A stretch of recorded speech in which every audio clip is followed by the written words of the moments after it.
오늘 우리에게 주신 하나님의 말씀은 요한복음 13장 31절에서 35절 말씀입니다.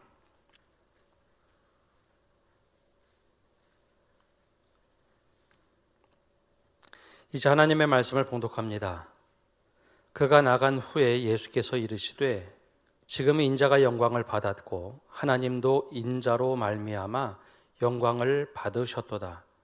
만일 하나님이 그로 말미암아 영광을 받으셨으면 하나님도 자기로 말미암아 그에게 영광을 주시리니 곧 주시리라.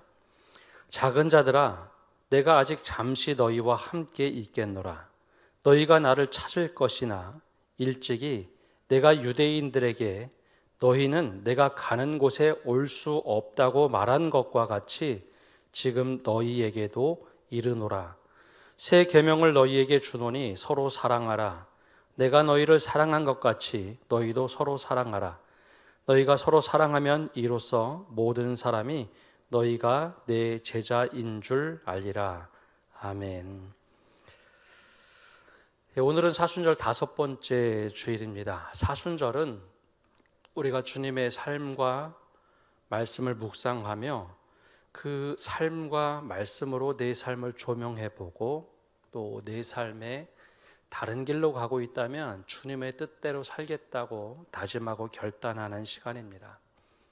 이와 다르게 우리가 기도와 말씀으로 산다고 하면서 주님, 내 믿음이 얼마나 강력한지 또 성숙한지 주님 내 뜻대로 해주십시오 라고 기도한다면 사순절에 기도를 하더라도 그 취지를 다른 쪽으로 소비하는 것일 겁니다. 주님의 삶과 말씀으로 내 삶을 조명해보고 바꾸는 시간이 바로 이 사순절 시간이고 바른 믿음입니다. 20년 전쯤에 사역하던 교회에 제법 큰 선교원이 있었습니다. 저희 둘째가 그 선교원을 졸업할 무렵 원장님이 담임 목사님과 좀 깊이 논의를 했습니다. 그리고 그 다음 해 2011년으로 기억하는데요. 그 큰 선교원을 폐원하게 됐습니다. 아이들이 줄었다는 거였죠. 근데 통상적으로 인구가 준 것을 말한 것이 아니라 국가 정책이 바뀌었기 때문이었습니다. 우리나라 저출산 대책을 위해서 2004년부터 보육 지원비가 나오기 시작했죠. 근데 이 보육 지원비는 어린이집과 유치원에 다니는 아이들을 지원하는 정책이었습니다.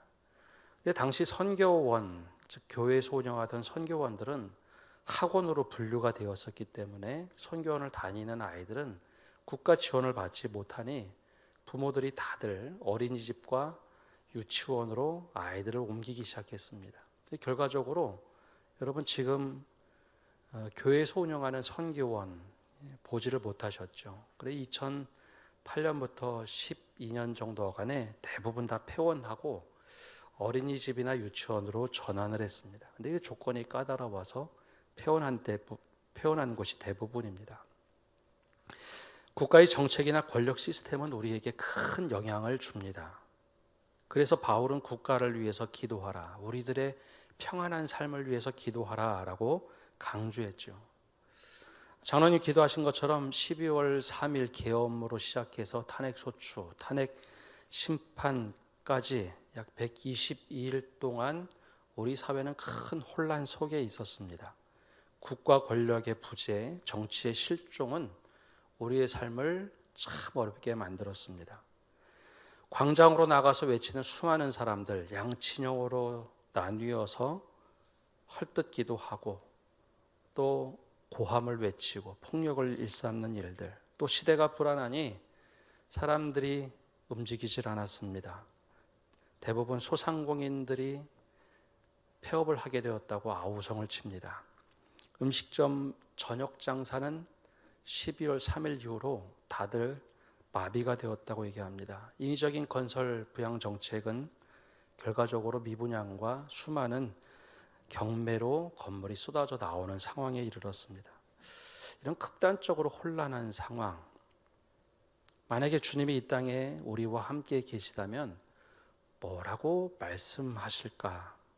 뭐라고 권면하실까요? 예수님의 굉장히 어려웠던 시간 속으로 한번 들어가 봅니다. 예수님께서 3년 동안 공생애를 사시고 마지막 6월절 되었을 때 예수님이 예루살렘에 입성하던 날은 수많은 사람들이 예수가 드디어 메시아로 들어오나 보다 하며 호산나 다윗의 자손이여 크게 외치면서 종려나무 가지를 깔아주었습니다. 왕의 입성과도 같았죠. 거기에 의심 없는 확신이 있었습니다. 수많은 군중들은 그렇게 예수님을 환영했습니다. 여기에 함께하던 제자들 중에 누가 오른편에 왼편에 권자에 앉을 것인가? 주님의 권자에 오르시면 누가 오른편 왼편에 앉을 것인가? 권력 다툼도 했습니다.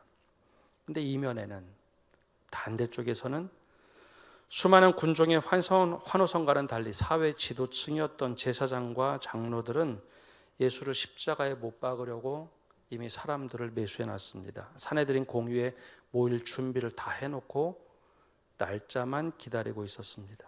그 중에 예수님의 제자 중 한 사람이었던 가룟 유다는 자신이 기대하던 메시아의 모습과 너무나 다른 무기력해 보이는 아무것도 하지 않고 강력한 리더십이 아닌 어설퍼 보이는 예수님을 보고 실망한 나머지 이 사내들인 공유의 사람들에게 은 30에 팔아넘길 생각을 굳히게 됩니다. 한쪽에선 열광하고 한쪽에선 예수님을 죽이려 하는 목요일 밤이 되었습니다. 제자들은 그날 어떤 일이 일어날는지 몰랐지만 예수님은 그 모든 정황에 대해서 꿰뚫고 계셨죠. 그리고 제자들과 함께 식사 자리를 마련한 그날 예수님은 뜻밖의 행동을 하십니다. 제자들을 발 하나씩 하나씩 씻어주기 시작을 했죠. 베드로는 이 불경스러운 것을 받아들일 수 없어서 거절했지만 내가 너를 씻어주지 않으면 나와 상관이 없다는 이야기 속에 베드로는 오히려 적극적으로 발을 내밉니다. 그렇게 세족이 끝나고 식사를 하는 도중 제자 중에 나를 팔 자가 있다라고 하시는 말씀 때문에 제자들이 술렁거렸습니다. 3년 동안 동거동락 또 한 뜻을 모아서 살던 제자 중에 예수님을 배신한다는 게 도대체 무엇일까? 술렁거리는 도중에 이제 너희 가서 할 일을 해라라고 하는 말씀이 떨어지자 무섭게 가룟 유다는 불만을 가지고 그 자리를 떠납니다. 예수님과 제자 공동체 밖으로 뛰쳐나가죠.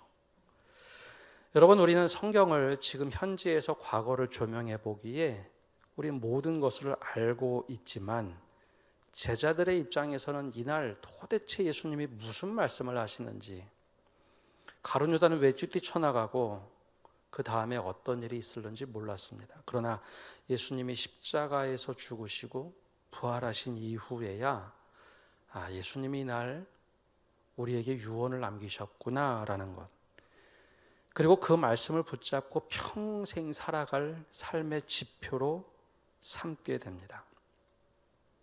오늘 말씀이 바로 그 말씀입니다. 근데 이와 다르게 또 다른 시선이 있습니다. 우리는 복음서를 읽을 때 지금 현재의 자리에 서 있습니다. 근데 복음서를 처음 읽었던 사람들이 있습니다. 특별히 요한복음은 학자들마다 좀 다르지만 보통 90년에서 주후 100년 어간에 쓰여졌다라고 학자들은 이야기합니다. 그 시간이 언제인가 하면 로마 황제 도미티안 아주 가장 잔혹하게 그리스도인들을 잡아서 박해하던 그 이후입니다. 도미티안은 예수 믿는다는 이유로 사람들을 잡아서 사자밥에 혹은 갈기갈기 찢어서 혹은 십자가에 매달아 사람들을 죽이기 시작했습니다. 혹독한 시련을 겪었던 그리스도인들, 그들에게 예수님이 도대체 어떤 삶을 사셨는지 요한과 그의 제자들은 요한복음을 기록해서 이 그리스도인들에게 알려주기 시작합니다. 어제와 오늘 하루 사이에 또 몇 명에 붙잡혀서 순교하는 상황에 때로는 분노하기도 하고 때로는 복잡한 심경, 공포를 누리고 두려움에 휩싸였을 때 신앙 하나 붙잡고 살던 그들에게 오늘 예수님의 마지막 목요일은 또 그날 남겨주셨던 말씀은 아마 복잡한 심경에 하나의 생수와 같은 말씀이었을 겁니다. 맞아. 우리가 그렇게 살아야지. 그 말씀을 오늘 31절에 이렇게 시작을 하십니다. 우리 31절 말씀 함께 읽어보겠습니다. 그가 나간 후에 예수께서 이르시되 지금 인자가 영광을 받았고 하나님도 인자로 말미암아 영광을 받으셨도다. 아멘. 예수님은 지금 인자가 영광을 받았고 하나님도 인자 안에서 영광을 받으셨도다라고 말씀하셨죠. 그런데 제자들은 아마 이 말씀을 다르게 이해했을 겁니다. 드디어 예수님이 몇 시간 뒤면은 영광 받으시기 위하여 권자에 오르시겠다. 예수님의 의도와 제자들이 이해한 영광은 달랐습니다. 제자들이 원했던 영광은 가룟 유다처럼 예수님이 권자에 오르는 것이었죠. 그리고 우리가 그 힘을 갖는 거였습니다. 근데 그것이 세상의 이치였지만 예수님은 다르게 표현하셨죠. 고난을 앞두고 그것이 영광에 이르는 것이다 라고 말씀합니다. 무슨 얘기일까요? 조금 있으면 고난을 받고 십자가를 져야 되는데 이것이 영광이다. 영광이 이미 내게 임했다. 그것은 내가 내 뜻대로 하나님께 영광을 돌리고 하나님 영광 받으십시오. 내가 잘 됐으니까. 그것이 아니라 내가 하나님 뜻대로 살겠다고 다짐하는 것, 그게 하나님께 영광이 임하는 시간입니다. 내 안에서 하나님의 뜻이 드러나는 것, 그게 진짜 하나님의 영광이죠. 그래서 고난 없이는 영광이 있을 수가 없습니다. 근데 우리는 어려서부터 고난이 아니라 영광만을 원하며 살아왔기 때문에 제자들도 동일하게 이 말씀이 도대체 이해가 되질 않았습니다. 그러고 보면 가룟 유다는 열심당원 출신으로 자신이 아주 확실한 신념이 있었습니다. 땅의 영광이 중요하지 무슨 하나님의 영광이 중요한가라고 오히려 더 그렇게 생각했던 인물이었는지 모르겠습니다. 열심당원 출신이었기 때문에 굉장히 똑똑했고 제자 공동체의 회개를 막고 이해타산이 굉장히 빠른 가룟 유다. 그에게는 지금 세속적인 영광이 가장 중요했습니다. 그래서 예수님과 함께 3년을 보냈습니다. 가장 결정적인 순간 예수님이 무기력해 보이자 그는 예수님을 버립니다. 예수님의 말씀과 뜻보다는 가룟 유다는 자신의 신념이 더 옳다고 생각을 했죠. 여러분, 가룟 유다를 보고 우리가 좋은 믿음이라고 얘기하지 않습니다. 그걸 천박한 믿음, 잘못된 믿음이라고 얘기하죠.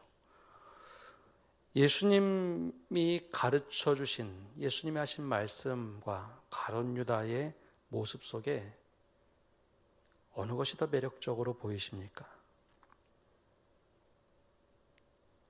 주님은 이렇게 하셔야 됩니다 라고 생각했던 가룟 유다. 주님은 하나님의 뜻이 이것이니 그와 다르게 행해야 된다. 여러분, 지금 우리가 분열을 겪고 있는 이 상황 속에서 우리에게 주님께서 말씀하신다면 여러분들 어느 게 더 우리의 마음속에 울림으로 다가오십니까? 헷갈려하는 제자들에게 다시 주님은 말씀하십니다. 33절 상반절에 보면 주님이 제자들에게 이렇게 말씀하십니다. 작은 자들아, 내가 아직 잠시 너희와 함께 있겠노라. 작은 자들아. 사실 다 큰 당시의 성인이었던 제자들에게 작은 자들아, 테크냐라고 하는 이 말은 아버지가 자녀들에게 하는 표현입니다. 작은 자들아. 그래서 예전 성경에는 소자야라고 번역을 했죠. 이게 무슨 말일까요? 예수님은 제자들의 믿음이 거창하고 크고 대단한 일을 하는 것, 그것을 바라신 것이 아니라 하나님 앞에서 자녀처럼 그냥 그 작은 믿음을 가지고 살아가도 괜찮은 사람들이었습니다. 주님이 함께 하시면 되는 그런 사람들. 용맹스러운 믿음, 대단한 믿음이 아니라 아주 소소하게 그 말씀대로 살아갈 수 있는 부모가 필요한 그런 자녀와 같은 믿음이었습니다. 그리고 그 제자들에게 중심의 원칙을 그리고 나서 말씀하십니다. 거창한 것이 아니었죠. 그리고 나서 하신 말씀이 34절에 우리와 제자들에게 들려주시는 말씀입니다. 우리 함께 읽어보겠습니다. 34절입니다. 새 계명을 너희에게 주노니 서로 사랑하라. 내가 너희를 사랑한 것 같이 너희도 서로 사랑하라. 아멘. 이 계명은 단순하게 그냥 서로 사랑해라 라고 하는 그런 통상적인 이야기가 아니라 예수님이 사랑하신 방식대로 서로 사랑하라 라는 말씀이었습니다. 근데 예수님께서 새 계명을 너희에게 주노니 라고 말씀하셨는데요. 그러면 옛 계명이 있다는 이야기죠. 옛 계명은 무엇이었을까요? 보통 옛 계명은 유대인들 사이에서는 두 가지 말씀을 꼽습니다. 신명기 말씀에 나오는 것처럼 너는 마음을 다하고 뜻을 다하고 힘을 다하여 내 하나님 여호와를 사랑하라. 또 다른 말씀은 레위기 19장 18절에 나오는 말씀처럼 내 이웃을 내 자신과 같이 사랑하라. 이것이 원래 이스라엘 백성들에게 주셨던 옛 계명입니다. 그런데 이 옛 계명을 그들은 어떻게 이해했느냐? 하나님 사랑에 있어서는 아주 불변이었습니다. 원칙주의자였죠. 그런데 내 이웃을 내 자신과 같이 사랑하라라고 할 때는 선택적인 사랑을 합니다. 고아와 나그네를 돌보라, 고아와 과부와 나그네를 돌보라라고 하면 그건 우리 울타리 안에 있는 사람들, 나그네만큼은 사랑할 수 없는 사람들이라고 생각을 했죠. 그 중에 우리 편이 되면 사랑할 수 있지만 그렇지 않으면 우리에게 원수가 된다면 그들은 보복법을 먼저 떠올렸습니다. 눈에는 눈, 이에는 이를 갚는 것이 하나님의 뜻이다. 성경 말씀에는 수없이 많은 율법들이 있는데 내가 가장 잘 지킬 수 있고 내가 가장 선호하는 말씀을 선택해서 그들이 받아들였죠. 이웃을 내 몸과 같이 사랑하라라는 것은 유대인들에게 유대인 안에서만 통용이 되는 말씀이었고 나와 다른 뜻을 가진 사람에게는 통용되는 말씀이 아니었습니다. 그런데 예수님께서 보여주셨던 삶 그리고 제자들에게 이제 조금 있으면 십자가에 달려 돌아가실 분이 나중에 돌아보니까 이 말씀을 하십니다. 새 계명을 너에게 주노니 지금까지 네가 선택적으로 하는 그거 말고 서로 사랑하라. 이것이 주님께서 제자들에게 당부하신 말씀이었습니다. 전혀 새로운 내용이 아닌데 새 계명이 되어버렸습니다. 기준이 달라진 거죠. 하나님의 사랑, 그것을 받은 사람들에게 해야 될 일은 서로 사랑이라라는 겁니다. 근데 서로 사랑이라는 말이 참 독특하죠. 짝사랑하라라는 말이 아닙니다. 서로 사랑하라. 내가 너희를 사랑한 것 같이 서로 사랑하라. 주님께서 먼저 얘기하시죠. 내가 너희를 사랑한 것 같이 서로 사랑하라. 여러분, 주님이 우리를 사랑하시고 은혜 베푸신다는 것 다들 아시기에 이 자리에 앉아서 우리가 예배를 드립니다. 사랑을 받아본 사람이 하나님의 사랑에 응답하는 것, 그러면 그 사랑 안에서 믿음이 생기고 그 사랑 안에서 구원이 꼽히기 시작합니다. 하나님의 사랑을 받은 우리가 반응할 때, 하나님이 아무리 사랑해 주셔도요, 그 사랑을 받지 못하는 사람들에게는 믿음이란 것이 생기지가 않습니다. 하나님의 일방적인 짝사랑만 했죠. 여러분, 가룟 유다를 예수님이 사랑하지 않으셨을까요? 사랑하시니까 제자로 부르셨겠죠. 마지막 날까지 세족 다 마치고 먹을 거 다 먹고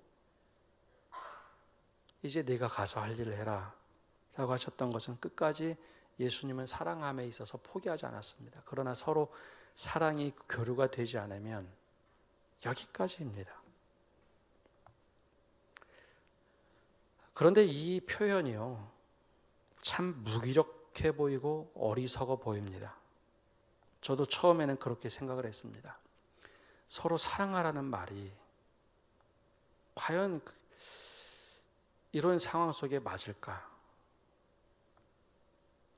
저 사람은 우리를 사랑하지도 않고 원수로 생각하고 집요하게 집착하고 괴롭히는데 서로 사랑이라는 표현이 주님 맞는 말씀입니까? 저를 제압하기 위해 다른 방식을 취했던 가룟 유다가 훨씬 더 현실적이고 이성적이고 합리적인 것처럼 보여집니다. 이렇게 해서는 믿음 생활을 할 수 없다. 우리가 공동체로 이렇게 믿음대로 살아갈 수 없다. 지금 사람들이 모여서 외치고 강력하게 대응했던 것처럼 열심당원들은 그런 방식을 따랐습니다. 가룟 유다는 이 말씀조차 도저히 받아들일 수 없었기에 물론 뛰쳐나간 상황이었지만 이 말씀을 받아들일 수 없었을 겁니다. 그런데 그 사랑이 로마를 녹여냈습니다. 사랑의 복음이 로마를 녹여냈습니다. 반대로 끝까지 투쟁하고 우리끼리 하나님 사랑하면 되지 하던 유대인은 팔레스틴 동네를 떠나지 못하고 민족 종교로 자리 잡았습니다. 그리고 스스로를 고립했죠. 여러분, 이 지점에서 우리는 가룟 유다의 입장에 더 공감이 가십니까?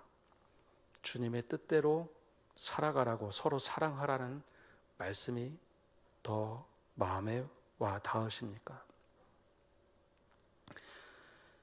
종종 교회는 이상주의자들이 모인 것처럼 보입니다. 그러나 교회는요, 또 주님의 말씀은 우리가 우리 마음대로 막 내달리고 싶고 우리 뜻대로 하고 싶고 이것이 옳다고 막 외치고 싶을 때 그것을 막아서는 최후의 보루이기도 합니다. 야, 그렇게 하면 안 돼. 그렇게 하면 안 돼. 제자들에게 주님께서는 이것을 말씀하셨습니다. 그리고 너희 서로 사랑해라. 내가 너희를 사랑한 것처럼 너희도 사랑해라. 바로 이렇게 사랑하며 살아가는 사람들이 세상을 바꾸었습니다. 사랑을 하면서 또 세상에 하나님의 사랑하신다고 이야기하는 사람들이 지금까지 복음을 들고 우리에게도 전달했습니다. 과연 우리가 이 갈등 속에서 그리스도인들이 주님이 지금 우리에게 오셔서 이 말씀을 하신다면 여러분 가룟 유다처럼 뛰쳐나가시겠습니까? 아니면 주님의 말씀이 내가 어떻게 소화를 할까 고민하시겠습니까? 제자들은 이것을 깨닫는데 오래 걸렸습니다. 예수님이 죽고 부활하신 이후에야 그게 그 말씀이었구나. 그걸 깨닫죠. 오늘 우리에게도 동일하게 말씀하십니다. 내가 너희를 사랑한 것 같이 서로 사랑하라. 그리고 우리에게 또 이 말씀을 하십니다. 세상이 그러면 어떻게 너희를 그리스도인이라고 알아볼 수 있을까? 내 제자인 줄 어떻게 알 수 있을까? 그것을 35절에 이렇게 말씀을 하십니다. 우리 35절 말씀 함께 읽어보겠습니다. 너희가 서로 사랑하면 이로써 모든 사람이 너희가 내 제자인 줄 알리라. 아멘. 우리가 드러내서 알아보도록 하기 위해서 사랑하는 것이 아닙니다. 그냥 우리가 그렇게 믿음을 가지고 서로 사랑하며 살아가면 사람들이 이런 상황에서도 그럴 수 있구나 하는 것을 보고 안디옥 교회처럼 야 예수쟁이들이다. 그게 비난이 아닙니다. 예수쟁이들이 저렇게 하고 사는구나. 그게 진짜 믿음입니다. 여러분, 우리 사회가 어느 순간부터 굉장히 혐오 사회가 되었습니다.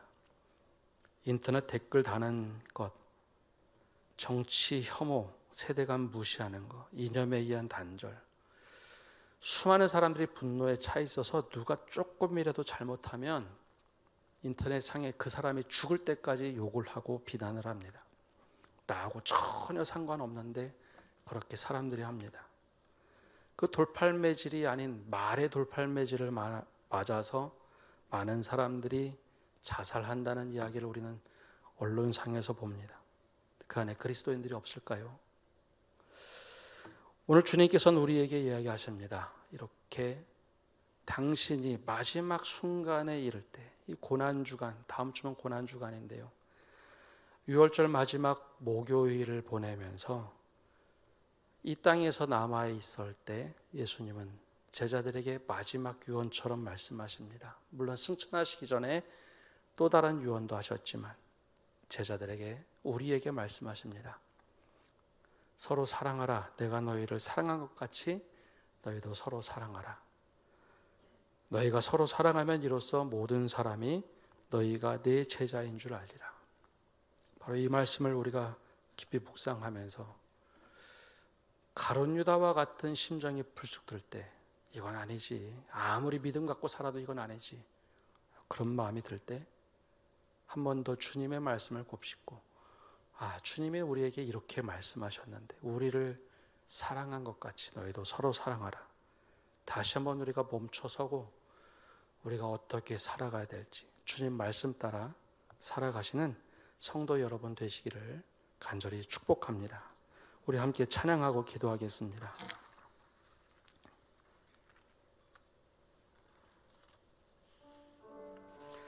처음 부르는 찬양인데요, 가사를 좀 묵상하면서 우리 함께 찬양하겠습니다.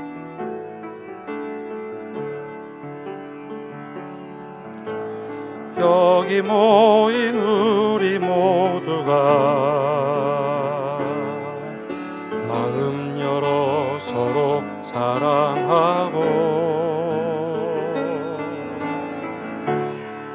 서로 돌아보며 주의 나라를 이곳에 이루어내기를. 다시 한번 하겠습니다. 여기 모인 우리 모두가 마음 열어 서로 사랑하고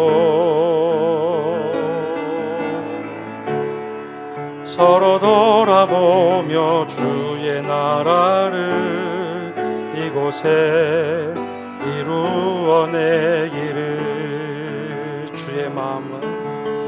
주의 마음 가진 우리가 그의 뜻 따라 서로를 사랑하고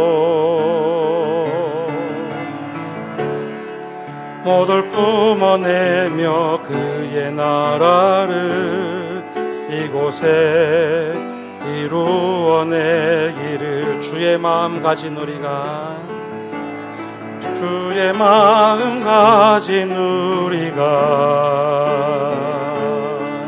그의 뜻 따라 서로를 사랑하고 모두를 품어내며 그의 나라를 이곳에 이루어내기를. 오라 우리 가서 서로 사랑하자. 우리가 주를 찬양하자. 주가 우리를 사랑하라 하셨으니 그 사랑으로 우리 사랑하자. 우리 가사를 생각해보고 주님께서 제자들에게 목요일 밤 불과 몇 시간이면 사내들인 공회에 끌려갈 그 시간에 내가 너희를 사랑한 것 같이 너희도 서로 사랑하라. 그리하여 너희가 내 제자인 줄 알리라 하셨던 그 말씀을 우리 묵상하며 우리 기도하며 나갑시다. 때로는 가룟 유다와 같은 생각이 불쑥불쑥 들 때가 있습니다. 주님, 이렇게 하시면 우리 믿음 생활 못합니다. 우리는 이렇게 해야 되겠습니다. 그런 마음이 들 때 가룟 유다처럼 뛰쳐나가는 것이 아니라 주님 말씀을 듣고 그 말씀대로 살아내게 달라고 기도합시다. 두 번째 기도 제목은 내가 속한 공동체, 가장 작게는 가족 안에서 또 크게는 교회, 또 내가 속해 있는 그곳에서 주님, 내가 이때 이 자리에서 어떤 결정을 해야 될까요? 할 때 서로 사랑해낼 수 있는 믿음을 달라고 우리 두 가지 기도 제목을 가지고 함께 기도하겠습니다. 하나님 아버지, 이 시간 기도하며 나갑니다. 우리 하나님 은혜 주시기를 바랍니다. 하나님, 우리 가정에서 하나님 우리 마음이 마치다가 하나님께서 은혜를 주시옵소서. 하나님께서 역사해 주시고 인도하여 주시옵소서. 하나님, 우리가 무엇을 해야 될지 깨닫게 해주시고 하나님 역사하여 주시옵소서. 하나님께서 우리에게 힘주시고 하나님 은혜를 주실 때 하나님 간절한 마음으로 하나님 서로 사랑할 수 있는 믿음을 허락하여 주시옵소서. 주님의 뜻이 맞지만 이것대로 살아가기엔 너무나 부족하고 안 될 것 같은 마음이 들 때 가룟 유다처럼 하나님 이걸 믿음대로 하기에는 내가 할 수가 없습니다라고 할 때 주님이 가르쳐 주신 믿음대로 살아낼 수 있는 저희가 되게 하여 주시옵소서. 일념과 신념과 모든 것을 내려놓고 주님께서 알려주셨던 믿음대로 살아낼 수 있는 저희가 되게 하여 주시옵소서. 하나님, 주님께서 그 은혜를 가지고 살아가도록 하실 때 서로 사랑하며 하나님 사랑을 받으면 사랑을 기어이 줄 수 있는, 또 하나님 내가 먼저 사랑하면 그 사람이 사랑을 할 수 있는 그런 사랑을 하며 살아갈 수 있도록 은혜 내려 주시옵소서. 은혜 내려 주시옵소서.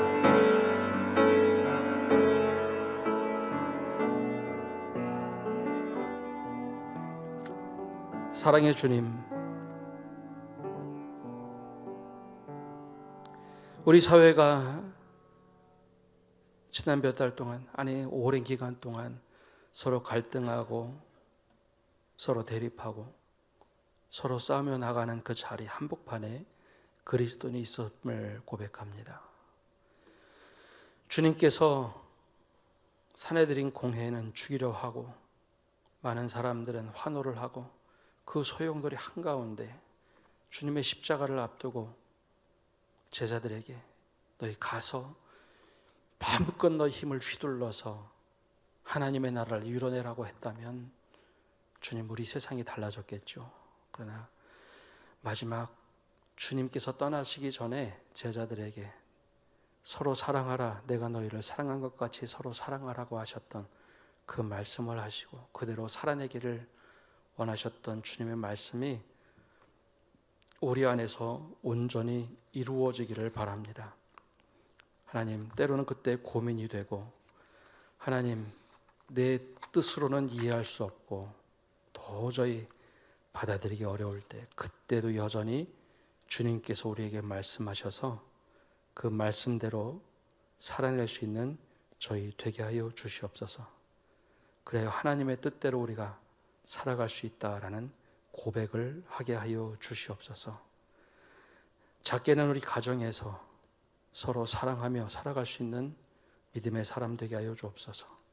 크게는 교회에서, 또는 우리가 마을에서, 직장에서 우리의 생각이 다른 이들, 유대인들처럼 배제하고 혐오하고 했던 그런 삶이 아니라 주님께서 가르쳐 주신 대로 새 계명을 가지고 서로 사랑하며 살 수 있는 저희가 되게 하여 주옵소서. 이제 복음을 들고 세상을 향하여 나갑니다. 주님이 우리 앞에 계셔서 바른 길 보여주옵소서. 주님이 우리 곁에 계셔서 팔로 껴나 지켜주옵소서. 우리 뒤에 계셔서 못된 사람들의 흉기에서 보존해 주시고 우리 아래 계셔서 떨어지면 받아주시고 덫에서 끄집어내어 주옵소서. 우리 안에 계셔서 슬퍼할 때 우리를 위로하여 주시고 우리 둘레 계셔서 남들이 덮칠 때 막아주시고 우리 위에 계셔서 복 내려 주옵소서. 이제는 예수 그리스도의 은혜와 아버지 하나님의 사랑과 성령님의 교통하심과 위로하심이 오늘 예배를 드리며 주님 뜻대로 살겠다고 다짐하고 결단하는 모든 성도들 위해 온라인으로 예배하는 믿음의 권속들과 온 세계 위에 이제로부터 영원까지 함께 하시기를 간절히 축원하옵나이다. 아멘.